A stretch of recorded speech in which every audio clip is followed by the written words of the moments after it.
Bonjour et bienvenue au webinaire d'aujourd'hui sur les transports d'alcool de l'Union européenne vers la Grande-Bretagne, organisé par le groupe de Maisonneuve du protocole et des frontières du Cabinet Office. Ce webinaire fait partie d'une série de webinaires organisés au cours du prochain mois. Il a pour but de donner aux opérateurs, en particulier aux exportateurs de l'Union européenne et aux importateurs britanniques, un guide simple, étape par étape, sur la manière d'exporter des marchandises vers la Grande-Bretagne à partir du 1er janvier 2022, suite à l'introduction de nouveaux contrôles à l'importation des marchandises en Grande-Bretagne.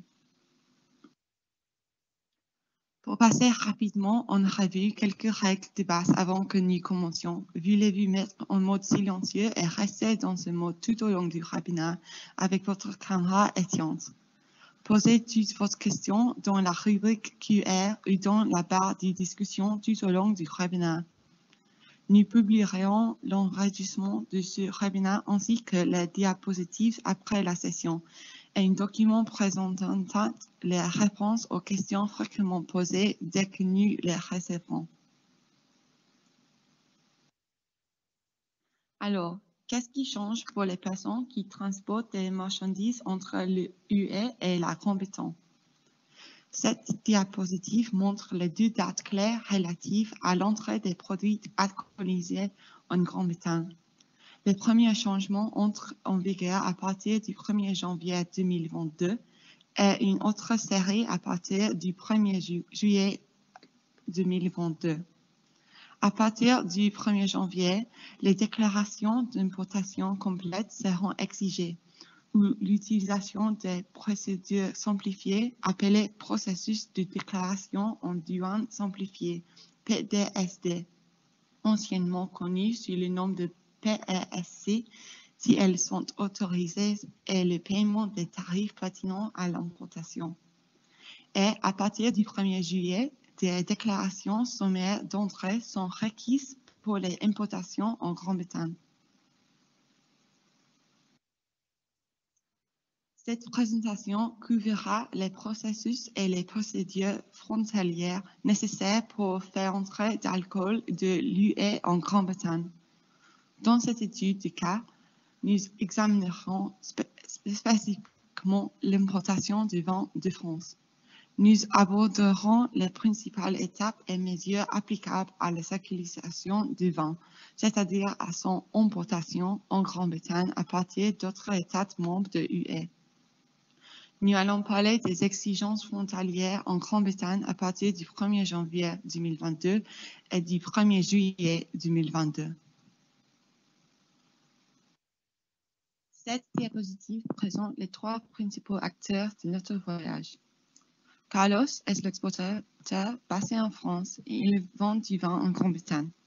Carlos est un entrepositoire agréé des produits soumis à Acquis qui gère une entrepôt d'Acquis. Il exporte vers la Grande-Bretagne depuis plusieurs années, mais il sait que depuis que le pays a quitté l'Union européenne, il doit remplir de nouveaux documents. Joe est le chauffeur de la société de transport que Claire a engagé pour transporter le vin. Joe et la société de transport sont basés en France et ils transporteront le vin vers la Grande-Bretagne en passant par les ports les plus proches, par exemple du Calais au Coquelles, à Dover ou Folkestone. Claire est l'importateur basé en Grande-Bretagne. Elle est également un entrepositoire agréé des produits soumis à l'Acquis. Claire est consciente que certains changements vont avoir lieu et qu'il y a des choses qu'elle doit faire pour continuer à acheter du vin en France et le ramener en Grande-Bretagne. Dans cet exemple, les marchandises circulent dans le cadre de la Convention sur la procédure du transit commune. Le transit commun, parfois simplement appelé transit, est un régime douanier qui facilite la circulation des marchandises à destination en provenance à travers ou entre les zones douanières membres de la Convention du transit commun, CTC. Cela inclut les mouvements vers, depuis, à travers ou entre tous les États membres de l'UE. Le Royaume-Uni est membre de la Convention sur le transit commun. Lorsque votre déplace des marchandises en transit, vous pouvez retarder le remplissage des déclarations d'importation sur les marchandises jusqu'à la fin du mouvement du transit et retarder le paiement des droits de douane et autres frais sur les marchandises jusqu'à leur arrivée à destination. En effet, les déclarations et droits de douane sont suspendus pendant le transit des marchandises et ne sont donc pas exigés à chaque passage des frontières. Les déclarations d'exportation, cependant, doivent être remplies avec que la marchandise ne soit mise en transit.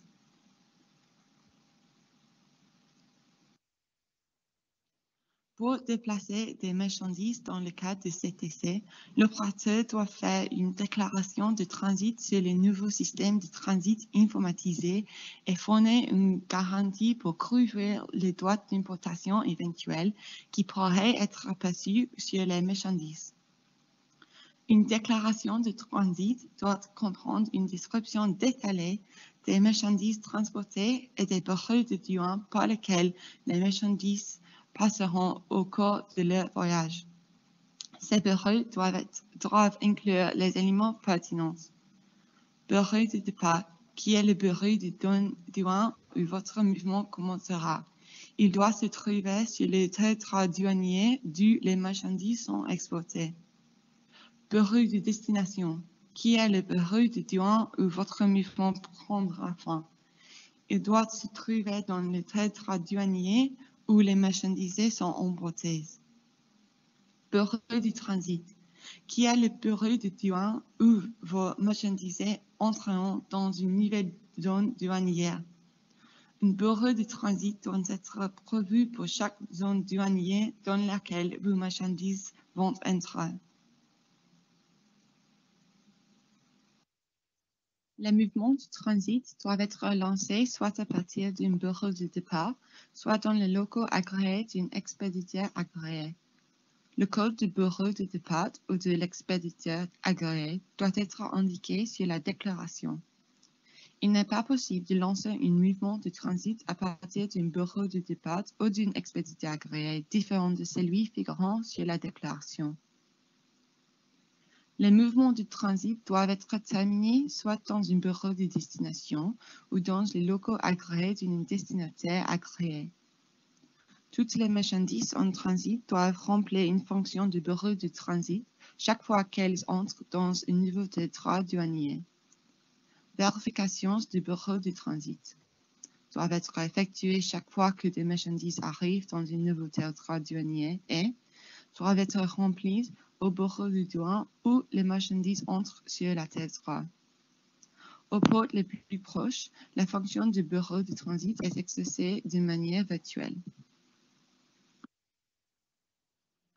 Un expéditeur agréé est une personne qui est autorisée à commencer ses mouvements de transit à partir de ses propres locaux. Si vous n'êtes pas un expéditeur agréé, vous devez vous rendre dans un bureau de départ pour commencer votre mouvement de transit. En tant qu'expéditeur agréé, vous serez en mesure de commencer votre mouvement de transit sans amener vos marchandises au bureau de douane de départ. Imprimer les documents d'accompagnement transit ou DAC et les cas échéants, la liste des articles pour accompagner les marchandises. La procédure de demande du statut d'expéditeur agréé est différente dans chaque État membre et tant que l'exploiteur de UE, vous devrez vérifier les règles auprès de l'autorité compétente de votre pays.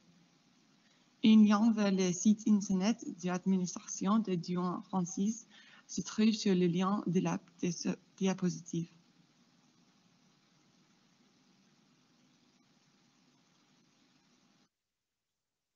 Un destinataire agréé est une personne qui est autorisée à terminer les mouvements de transit dans ses propres locaux. Si vous n'êtes pas un destinataire agréé, vous devez vous rendre dans un bureau de destination pour mettre fin à votre mouvement de transit. En tant que destinataire autorisé, vous pourrez terminer les mouvements de transit sans devoir amener les marchandises et les documents d'accompagnement transit au bureau de douane et destination et envoyer un message de notification d'arrivée au bureau concerné par voie électronique en utilisant le NSTI. Recevoir l'autorisation de décharger les marchandises si les marchandises ne sont pas soumises à l'autre contrôle ou inspection par le bureau de douane. Si vous n'êtes pas une destinataire agréée, vous devez vous rendre à un bureau de destination pour mettre fin au mouvement du transit. Il s'agit d'un aperçu du transit. Nous allons maintenant passer en revue les autres procédures qui doivent être accomplies. Carlos est un entrepositoire agréé des produits soumis à l'ACIS, qui gère un entrepôt d'ACIS.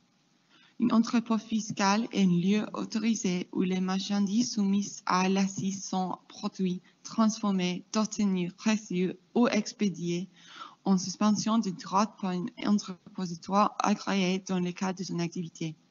Il comprend entrepôt d'ACIS, locaux enregistrés et magasins, distilleries, raffineries. Avant de déplacer les marchandises, Carlos, Claire et Joe doivent s'assurer qu'un certain nombre d'actions sont réalisées. Carlos aura besoin d'un numéro d'ACIS. Il s'agit d'un numéro d'identification nécessaire pour s'assurer que vous êtes soit un opérateur enregistré, un entrepôt agréé ou que vous disposez d'un entrepôt fiscal au sein de la communauté des ACIS. La procédure d'enregistrement du numéro d'ACIS est différente dans chaque État membre et, en tant qu'exportateur de l'UE, vous devrez vérifier les règles auprès de l'autorité compétente de votre pays. Le lien vers le site de douane française se trouve sur la diapositive. Carlos, l'exportateur de l'UE, et Claire, l'importateur britannique, doivent convenir du type de Incoterms sur lesquels ils vont négocier avant l'expédition des marchandises. Les Incoterms sont les règles qui définissent les responsabilités de chacun en matière d'exportation et d'importation. Vous pouvez cliquer sur le lien fourni pour obtenir plus d'informations lorsque nous publierons les diapositives en ligne. Dans cet exemple, Carlos sera responsable des procédures d'exportation et les exécutera, et Claire sera responsable des procédures d'importation et les exécutera. L'entreprise de transport de Joe transporte les marchandises et sera donc responsable des déclarations de sécurité et de sûreté. Comme les marchandises circulent en transit, Carlos, Claire et Joe devront respecter les exigences fixées par les conventions relatives au transit commun. Si vous décidez de faire appel à un agent en douane pour déplacer vos marchandises pour vous, vous devrez convenir de leur rôle et responsabilités avant d'expédier les marchandises. Carlos doit demander un numéro d'enregistrement et d'identification des opérateurs économiques de l'UE ou EORI en abrégé. Un numéro EORI européen est nécessaire pour interagir avec le système de l'UE et un numéro EORI britannique est nécessaire pour accomplir les procédures douanières britanniques. Un EORI permet d'identifier qui importe ou exporte des marchandises. Pour demander un numéro EORI dans l'UE, vous pourrez consulter le site web de la Commission européenne ou cliquer sur le lien figurant dans la diapositive. En général, la plupart des entreprises font appel à une société telle qu'un transitaire ou un agent en douane pour s'occuper de la douane à la place. Parfois, la société à laquelle vous faites appel pour transporter vos marchandises peut se charger des formalités douanières pour vous. Dans cet exemple, toutefois, Claire et Carlos décident de s'occuper eux-mêmes des formalités administratives. Claire devra également demander un numéro EORI-GB si elle n'en a pas déjà. Carlos devrait parler à Claire pour confirmer qu'elle l'a fait avant l'exportation. L'entreprise de transport de Joe aura besoin d'un numéro EORI européen et d'un numéro EORI britannique pour utiliser les systèmes frontaliers et douaniers de l'UE et de la Grande-Bretagne. Même si vous faites appel à une société pour effectuer les formalités douanières à votre place, vous devez demander un numéro EORI. Dans cet exemple, Carlos a besoin d'un numéro EORI européen et Claire a besoin d'un numéro EORI GB. L'entreprise de transport de jour devra disposer de l'EORI GB et européen. Il est important de noter qu'une fois que vous avez un numéro EORI GB, vous n'aurez pas besoin de refaire une demande. Le EORI est lié à votre entreprise plutôt qu'à chaque importation ou exportation. Reste donc le même. Vous trouverez le plus ample information sur le numéro EORI GB sur gov.uk en effectuant une recherche sur EORI ou en cliquant sur le lien figurant sur la diapositive. Carlos doit être enregistré dans le système d'échange des données relatives au accès, CEED. Il s'agit d'un registre des opérateurs économiques utilisé pour vérifier si votre numéro d'accès est valide et quelles catégories de marchandises l'opérateur est autorisé à commercialiser. Claire doit avoir accès à la version britannique UK EMCS. Il s'agit d'un système informatique britannique utilisé pour enregistrer les mouvements en suspension de droits des marchandises soumises à l'assise qui ont lieu. Un lien vers le EMCS britannique se trouve ici. Carlos doit également fournir une garantie de transit. Cette garantie doit être autorisée par l'autorité douanière et liée au numéro EORI de Carlos. La garantie doit être suffisante pour couvrir la TVA à l'importation, les droits de douane et d'autres charges pour, par exemple, les droits d'accès qui sont suspendus pendant le transit des marchandises. Claire doit également vérifier sur gov.uk que le vin est conforme aux règles britanniques d'étiquetage et de commercialisation avant de l'exporter de l'UE. Pour le vin, vous devrez faire figure sur l'étiquette le nom et l'adresse d'un importeur établi dans l'UE, en Grande-Bretagne ou en Irlande du Nord, sur l'étiquette du vin commercialisé en Grande-Bretagne jusqu'à le 30 septembre 2022. À partir du 1er octobre 2022, le vin commercialisé en Grande-Bretagne devra être étiqueté avec le nom et l'adresse de l'importeur ou d'un embouteilleur situé au Royaume-Uni. Carlos a également le statut d'opérateur économique agréé pour la simplification douanière EEOC. Le statut d'opérateur économique agréé montre que le rôle de votre entreprise dans la chaîne d'approvisionnement international est sécurisé et que ces procédures de contrôle douanier sont conformes aux normes et critères des opérateurs économiques agréés. Le fait de détenir le statut AEOC signifie que vous pourriez bénéficier d'un processus de demande plus rapide pour les simplifications et autorisations douanières, d'un score de risque plus faible, ce qui peut réduire le nombre de contrôles effectués par les douanes sur vos documents et marchandises, d'une dispense de garantie à hauteur de votre compte journalier. Un lien vers l'administration fiscale française pour demander le statut de AEOC se trouve sur la diapositive. Il convient également de noter que vous aurez besoin d'un numéro EORI européen pour demander ce statut. Il est important de savoir maintenant que Carlos n'a pas besoin d'un certificat VE1 britannique. Les certificats VE1 britanniques ne sont pas requis pour les ventes de l'UE importées en Grande-Bretagne, Angleterre, Écosse et Pays de Galles du 1er janvier 2021 au 31 décembre 2021. Le gouvernement britannique s'est engagé à supprimer l'exigence d'un certificat VE1 au-delà de cette période, de sorte qu'ils ne seront plus nécessaires pour les vins importés en Grande-Bretagne. Carlos soumet une déclaration d'exploitation à la plateforme de douane française Delta. Il peut être accompagné d'un document accompagnement d'exploitation, EAD, qui comprend le numéro de référence du mouvement, MRN. Il reçoit le numéro de référence du mouvement sur le EAD. Sur la déclaration d'exploitation, la France a indiqué comme le pays d'exploitation et le pays de sortie de l'Union européenne.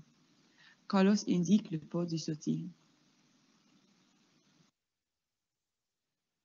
Carlos utilise ensuite le nouveau système de transit informatisé NSTI pour effectuer sa déclaration de transit en faisant référence à l'EAD qu'il a déposé dans la dernière diapositive. En tant qu'expéditeur agréé, il peut lancer le mouvement du transit dans son entrepôt et imprimer le DAT papier pour accompagner les marchandises. Comme il transporte du vent, il devra également scaler le lot.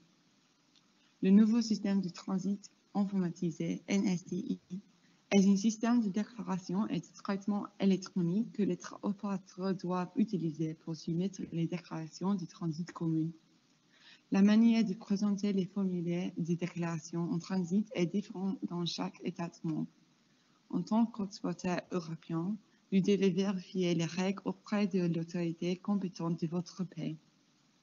De plus d'informations sur le NCTS sont disponibles sur le lien de la diapositive. Il existe deux types de marchandises en transit, T1 et T2.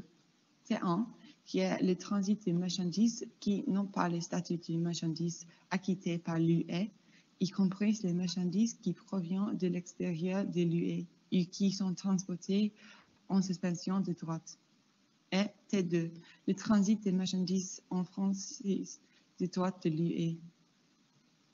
Pour remplir la déclaration de transit, Carlos aura besoin numéro de référence pour l'expéditeur agréé, Carlos, le bureau de destination, les bureaux de transit par lesquels les marchandises transiteront, le numéro EORI, le statut des marchandises, dans ce cas, T1 car les marchandises ne sont pas des douaniers, numéro de référence locale, LRN.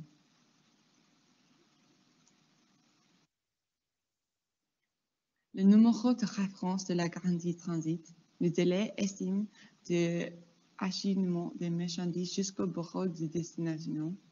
Ce délai ne peut excéder 14 jours. Le numéro de référence du mouvement, MRN, de la déclaration d'exploitation.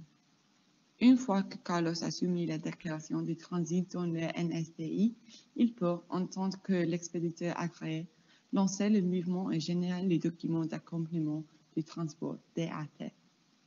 Cela inclut le numéro de référence du mouvement de transit MRN. Le mouvement de transit a maintenant commencé. Carlos imprime le TAD pour le donner au chauffeur Joe, qui l'emportera avec lui en Grande-Bretagne. Si vous faites transiter des marchandises contrôlées conduisant à partir d'un entrepôt taxi, vous devez les faire transiter directement à partir des locaux contrôlés. Pour les autres types de mouvements, si vous n'êtes pas un expéditeur agréé, vous devez vous adresser à un bureau de départ pour commencer le mouvement du transit. Vous devrez soumettre votre déclaration de transit en utilisant le NSTI et vous devrez ensuite vous rendre au bureau de départ. Une fois sur place, vous devrez présenter les marchandises et votre LRN, local référence numéro de référence locale. Le bureau de départ produit alors des dates, documents d'accompagnement du transport qui comprend le MRN, numéro de référence du mouvement de transit. Le camion peut alors partir une fois que le conducteur a les dates et le MRN, et le conducteur doit porter les dates papier avec les marchandises tout au long du voyage. Avant que les marchandises n'arrivent en Grande-Bretagne, Claire doit présenter les documents d'importation britanniques. Claire a acheté une application logicielle, API, qui est reliée à Chief pour lui permettre de soumettre la déclaration d'importation. Elle devra inclure les éléments suivants. CPC, qui est le code de procédure douanière, code de produit, la déclaration unique consignement référence, qui est le numéro de référence principal ayant les déclarations de le système chef ou les custom déclaration service de déclaration en douane. Elle doit également fournir des informations telles que point de départ et destination, le type, la quantité et le conditionnement des marchandises, méthode ou code du transport, devises et méthode d'évaluation, certificat et licence. Toutes les marchandises entrant en Grande-Bretagne devront répondre à des exigences de sûreté et de sécurité à partir du 1er juillet 2022. Les transporteurs ont la responsabilité légale de s'assurer que les autorités douanières de la Grande-Bretagne recevront les informations relatives à la sécurité et à la sûreté avant l'arrivée, y compris les déclarations similaires d'entrée, ENS, pour les envois importés en Grande-Bretagne. Le transporteur est défini comme l'exploitant du moyen de transport actif. Ainsi, pour le fret accompagné, c'est le transporteur qui est responsable de la soumission de ENS, et pour le fret non accompagné, c'est l'exploitant du ferry. Dans notre cas, étant donné que les marchandises sont accompagnées, il incombe à l'entreprise de transport de s'assurer que les déclarations de sécurité et de sûreté sont soumises. L'entreprise de jeu soumettra donc une déclaration sommaire d'entrée dans le nouveau système informatique SESGB. Cela sera nécessaire à partir du 1er juillet 2022. Le ENS doit être soumis à la première des deux dates suivantes. Le délai minimum requis, au moins 1 heure avant l'arrivée en Grande-Bretagne pour les voyages utilisant Eurotunnel, ou 2 heures avant l'arrivée en Grande-Bretagne pour les voyages maritimes côtes, ou avant la fermeture de l'enregistrement. L'entreprise de jeu peut soumettre la déclaration elle-même ou trouver un tiers pour le faire à sa place. De plus amples informations sur l'utilisation de SESGB sont disponibles sur gouv.uk ou en cliquant sur le lien de la diapositive. Il convient également de noter qu'une ENS est requise au niveau d'expédition pour toutes les marchandises importées en Grande-Bretagne. À partir du 1er janvier 2022, l'entreprise de transport de jeu devra s'inscrire au service britannique de circulation des véhicules de transport de marchandises, Goods Vehicle Movement Service, GVMS, qui gère le dépôt préalable des déclarations de douane. L'entreprise de jeu devra également s'inscrire pour utiliser le système de sûreté et de sécurité appelé SESGB afin de soumettre des déclarations sommaires d'entrée à partir du 1er juillet 2022. L'entreprise de transport de jeu peut s'inscrire au GVMS via gov.uk. Ils devront disposer d'un numéro EORI-GB et d'un identifiant et d'un mot de passe gouvernement Gateway. S'ils n'ont pas d'identifiant, ils peuvent en créer un lors de leur inscription. Plusieurs membres de l'équipe peuvent être ajoutés afin qu'ils puissent utiliser le service. L'entreprise de transport de jeu devra également s'inscrire pour utiliser le service SESGB sur gouv.uk. Là encore, ils devront disposer d'un identifiant d'utilisateur de la passerelle gouvernementale. Une fois inscrits, ils peuvent soumettre des déclarations sommaires d'entrée soit par l'achat de logiciels compatibles, recourir au service d'un fournisseur de systèmes communautaires. Joe collecte des marchandises et la société de transport s'assure qu'il dispose de tous les documents nécessaires. Avant que je ne parte, il aura besoin l'original physique sur papier du document d'accompagnement du transit date qui comprend une MRN différente pour le mouvement du transit.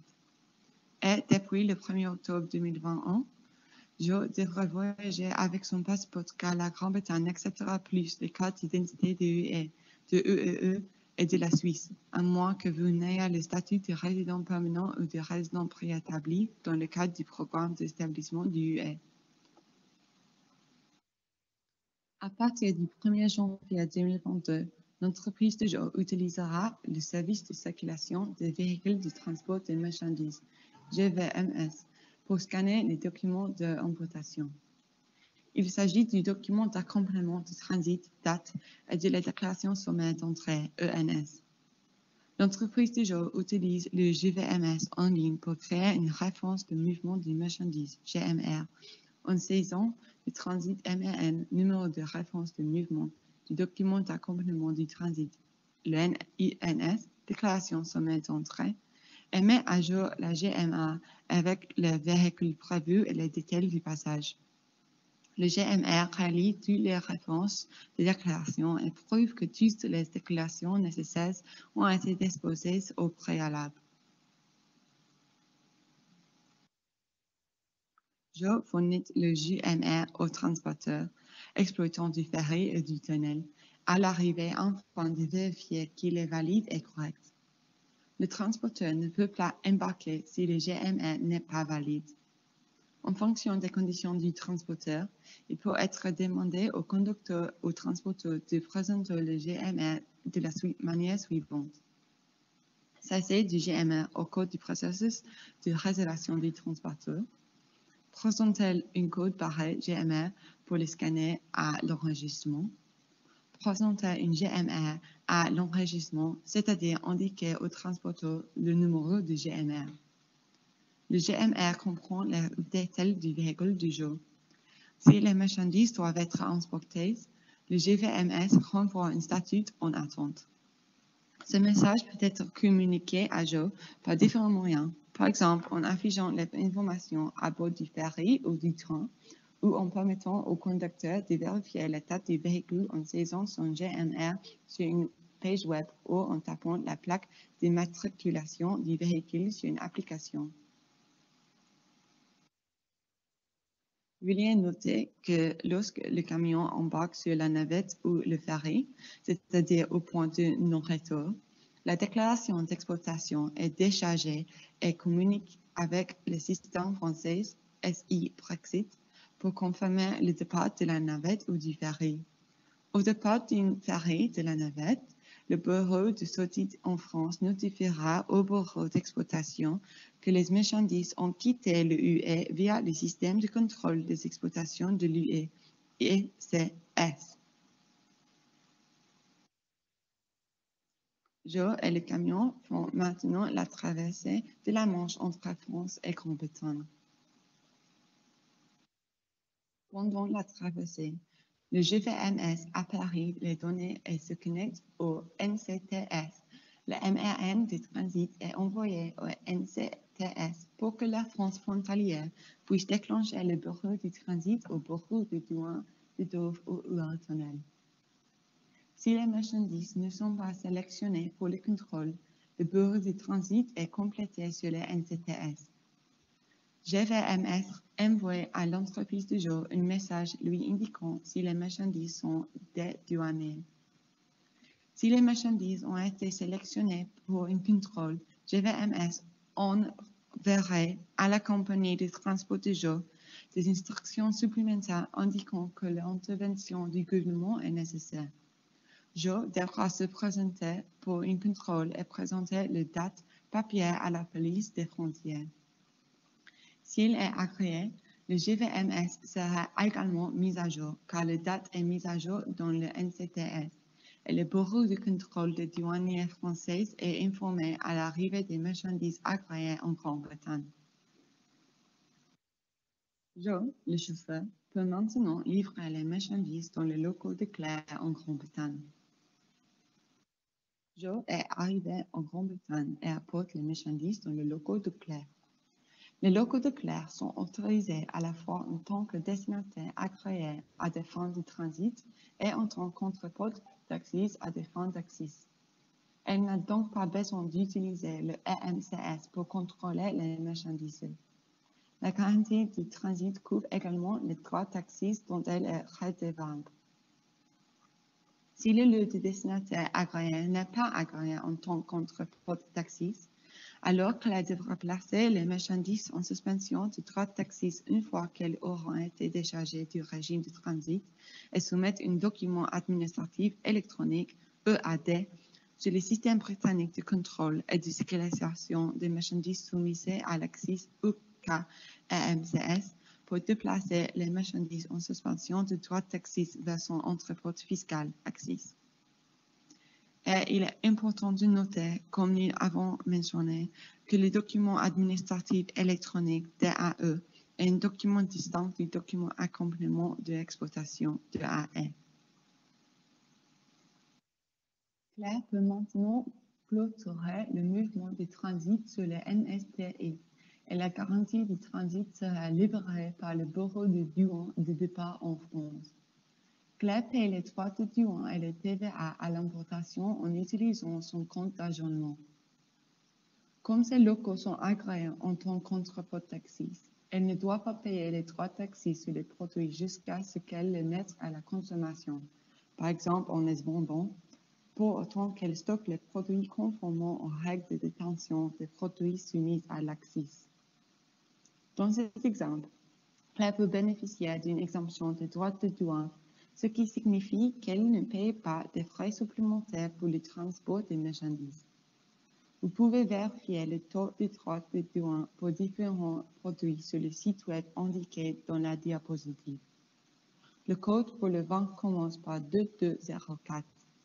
Il existe différents codes tarifaires selon que le vin est pétillant ou non, qu'il est stocké ou qu'il possède une identification géographique, EG.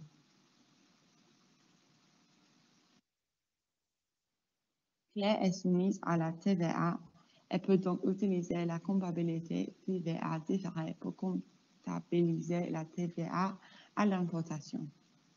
Les marchandises sont soumises à une TVA de 20%. Cette somme sera versée sur la prochaine déclaration de TVA de Claire qui couvre la date d'importation. Pour plus d'informations, cliquez ici. Claire a ouvert un compte de rapport de droit qui est débité après qu'elle a présenté la déclaration complémentaire. Pour plus d'informations sur les comptes de rapport de droit, vous pouvez cliquer sur le lien suivant.